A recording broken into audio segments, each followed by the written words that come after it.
An all-new Eye on the Bay in HD starts right now. When you think of the world's first airmail flight, you probably think Paris to London, New York to Chicago. But Petaluma to Santa Rosa? That's what happened, and we're going along for the ride. We're your Gotta Get Away for the Day guide, your Let's Try a New Place to Eat guide, even your Hey, It Really Happened Here guide. We're the tour guide with you in mind. Eye on the Bay. Welcome to Eye on the Bay, everybody. I'm Brian Hackney, and we're beginning on a fairly windy knoll overlooking San Francisco Bay because we're going to show you a part of your own home area that you have probably never seen before. On the other side of my cameraman, there's the salt flats near the Dumbarton Bridge. In the distance here is Fremont, but in between is a 2,200-year-old Ohlone village settlement that has been recreated and is something that almost nobody who's hearing the sound of my voice tonight has ever seen before. You will see it tonight. Also, we'll be taking you to the ruins of a railroad roundhouse. It was in this building in the late 1800s where steam engines would set off across the country with precious cargo. Can you tell that we're going to give you a great Bay Area history lesson tonight? But we begin in what is today just an empty field north of San Francisco. These are the fairgrounds at Petaluma. But in 1911, this empty field was the focus of worldwide attention for two reasons: brand new technology and an unprecedented event. A century ago, a local mechanic, daredevil, stunt pilot, Fred Wiseman made the first ever airmail delivery in the history of the world. And today we'll be following the route of this historic event. We'll be retracing his journey both from the air and on the ground. Are we retracing the actual route that Wiseman took? Yeah, we're going to fly the exact route he took. Fred Wiseman was born right here in Santa Rosa, and he got into bicycles. Well, the next thing you know, cars were invented. He went and sought out the Wright brothers. He was one of the first airplane pilots in the Bay Area. Oh, absolutely. But then the postmasters got wind of that and said, hey, how about delivering these three letters? And this was the first time it was ever done. Exactly. Fred Wiseman, the first. February 18th, 1911, Petaluma to Santa Rosa. First airmail flight in the world. I got to tell you, I don't think anybody knows this, Jeff. The plane's in the Smithsonian, though. That's correct. Wow, was that big a deal? Of course, a state-of-the-art event requires a state-of-the-art vehicle for the time to watch the event, and this would have been state-of-the-art in the 19-teens, and we welcome back an old friend. This is David Woodworth. David, how are you? Good to see you again. Oh, thank you. Wow. After 100 years, that's not bad. Not too bad. To view our journey from the sky, we've enlisted the help of vintage aircraft in Sonoma. Well, if we're going to do a story on air flight technology of 1911, we need an air flight historian. Oh, and here is one. And away we go. So what happened in this field, Jeff? Well, this is where he took off. February 17th, 1911. What did he have on board? Bag of groceries, can of coffee, 3 letters, and 50 Santa Rosa Republican newspapers. It was from fairgrounds to fairgrounds was the idea. Petaluma Fairgrounds to the Santa Rosa Fairgrounds. He followed the railroad track. It was supposed to be a 20-minute flight. It took 2 days. Why? Well, it was in Fred's homemade airplane after all. He ended up crashing nearby. It's called Deadman Flats in Petaluma. It was here that mechanical problems first forced Fred down. Just 4 miles north of the Petaluma Fairgrounds, Wiseman's plane developed problems with the magneto, and he had to land. Okay, so this is where he crash landed. The 2 mechanics slept overnight there, and the next day Fred Wiseman came with the correct parts. After repairing it, they took off at 9:06 a.m. This is called Old Redwood Highway. This is pre-101, Highway 101. Wiseman had no GPS, of course, so he had to navigate by the landmarks below him. What Fred looked for here was a dairy farm. It's a very old piece of property. It had a creamery on it called Deadman Creamery, and he, Fred Wiseman, actually saw it from the air.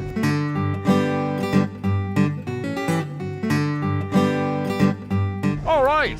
Now there's one other historical flair that we have coming up, right? He flew over the city of Coyote, and he noticed all these ladies waving their aprons from the air. He was able to see them. It didn't happen to look anything like that, did it? Yes, it did. There they are, right here. Exactly. From the Coyote Historical Society. Thank you, ladies. And what are we approaching now? Well, this is his final destination. It's his landing site. This is the field where he landed. So he didn't make it all the way. That's correct. He got as far, about 1.5 miles from the Santa Rosa Fairgrounds, and the vibrations of the plane caused a guy wire to break. The guy wire caught in his propeller. So he put it down in this field. Yes, that's correct. And he walked away from it? Right, he walked away, no injuries at all. People were following him by vehicles along Petaluma Hill Road and Santa Rosa Avenue. They converged here and said, you know what, you're close enough to Santa Rosa, we're gonna declare this a success. Let's go all and out and celebrate. And they all had a party in the big city of Santa Rosa, and that's how it ended. It's incredible. This isn't where it all began. Who knew? We wouldn't have known if it hadn't been for Jeff, Sonoma County Historical Society, That's right? correct. Jeff, thank you so much. David, we could not have done it without you and this reenactment and your Tin Lizzie. People can actually rent these automobiles to drive in and around Yosemite, right? That's correct. Great way to see the park and be seen. Yeah, okay, well, thank you. I know it took a lot to get that here from Yosemite, so we really appreciate that. Can anybody go up in one of these planes? Anybody can go from 8 to 80. Wow, Yeah. that is cool. And let me tell you, it is a thrill. Got it. Thank you, Tom. That was great. Yeah. When we come back, we'll ride the rails along San Francisco's waterfront and discover a building that might look like a rundown art piece today, but more than a century ago, it was the nerve center of California transportation. Plus, I know it looks like we're in the middle of nowhere, but we're actually just northwest of downtown Fremont. And this is a great place to bike and to hike. But I came here in search of the original Bay Areans, the remnants of people who lived here more than 2,000 years ago. And we'll find them when Eye on the Bay continues after a break.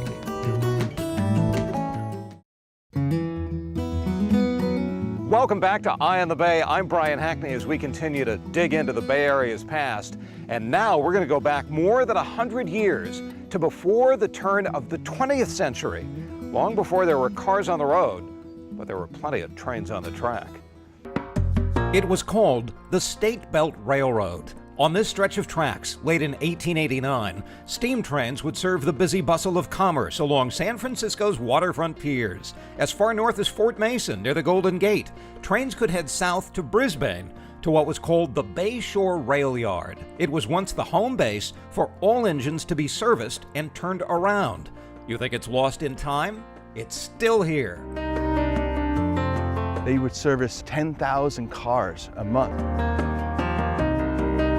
This was the main artery to the port of San Francisco.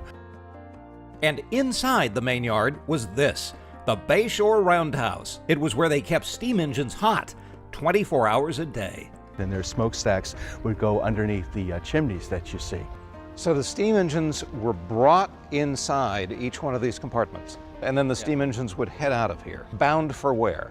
Bound for Chicago, bound for Los Angeles, bound for San Francisco. My God, this must have been a beehive of activity a century ago. There were 40,000 cars a month switched in and out of here in the 1930s. And then what happened? Trucks took over for railroads. Railroads weren't profitable. Steam engines were replaced by diesel. They inherently didn't need the roundhouse.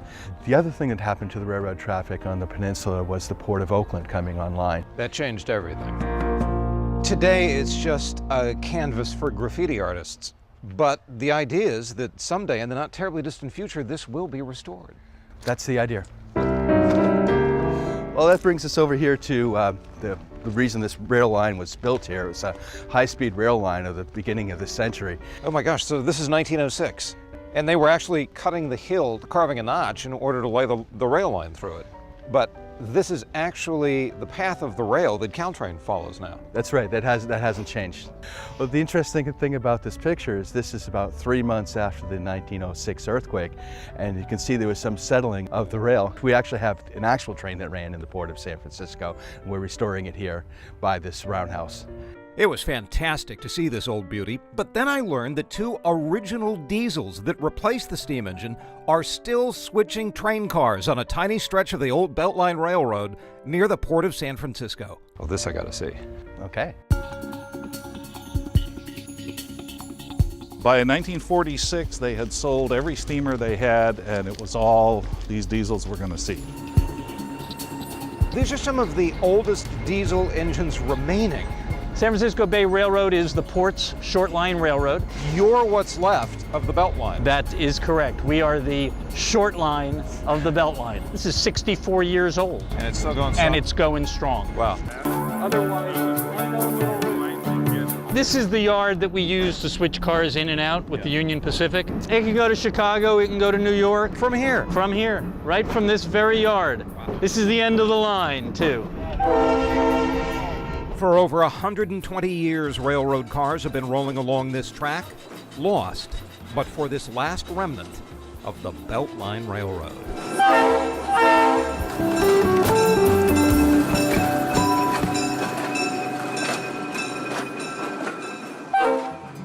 When Eye in the Bay continues, we're going to go to a part of the Bay Area near Fremont that is so hidden and so lost that even we didn't know about it. But the Indians did 2,200 years ago. You'll see after a break.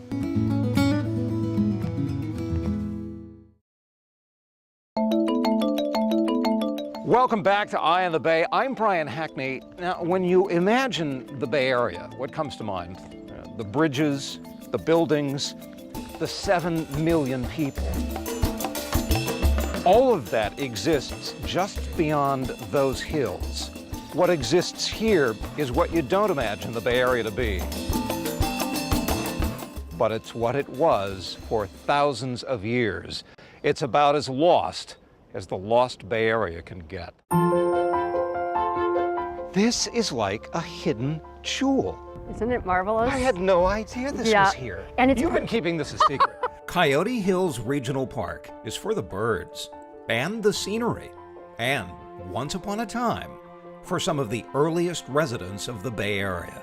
We're literally standing on their history right now. That's exactly right. Ohlone Indians lived here for more than 2,000 years. The village is near the east anchorage of the Dumbarton Bridge, just over those hills northwest of Fremont. But don't show up without an invitation. The site's protected since archaeologists discovered a shell mound on the site. We're standing on an actual shell mound, Literally a mound of oyster shells. It'd be shells like this. which is an oyster shell. A Native American at some time in the past scooped an oyster out of here. That's right. Maybe 40 Ohlone lived near the shell mound. Their village has been partly rebuilt. What was this? So this is actually a sweat house. The men and the boys who had come of age would sweat here before a hunt, and it was a very spiritual and ceremonial thing. This structure over here, now what was this? This is actually a pit house, and it's where the leader lived, and they'd come to meet if they needed a meeting place for villagers. So this was sort of their conference room. Yeah, it's a conference room and a home. And as far as we know, this is what their structures looked like. That's exactly right. You need a reservation to get onto the site, but The great thing about Coyote Hills isn't just the past. It's also about what you can do in the present. there's biking, hiking, and spying. Looks like a great place for bird watching. Oh, totally excellent for bird watching. I see a bird, there's one right there. Along with the birds, there's also a 3-mile-long Bayview Trail. On one side, the Bay Area as it is now, and on the other, the Bay Area as it was then. What's amazing is this mound that we're standing on is in the middle of this metropolitan area, but you would never know it. Oh, it's fantastic. Coyote Hills is nestled against the shores of San Francisco Bay. It's got one of the largest freshwater marshes in the area, and it's so inspirational. And if we've inspired you to check out some of the spots that we've highlighted during the course of the show, you know what to do. Log on to our website, cbssf.com/Eye on the Bay, and we've got lots of information posted for you there. For now, from high atop San Francisco Bay, overlooking Fremont, I'm Brian Hackney. We'll see you next time. Thanks for watching. Promotional consideration provided by Vintage Aircraft of Sonoma and by Model T Tours near Yosemite. It's a great way to drive the park in style.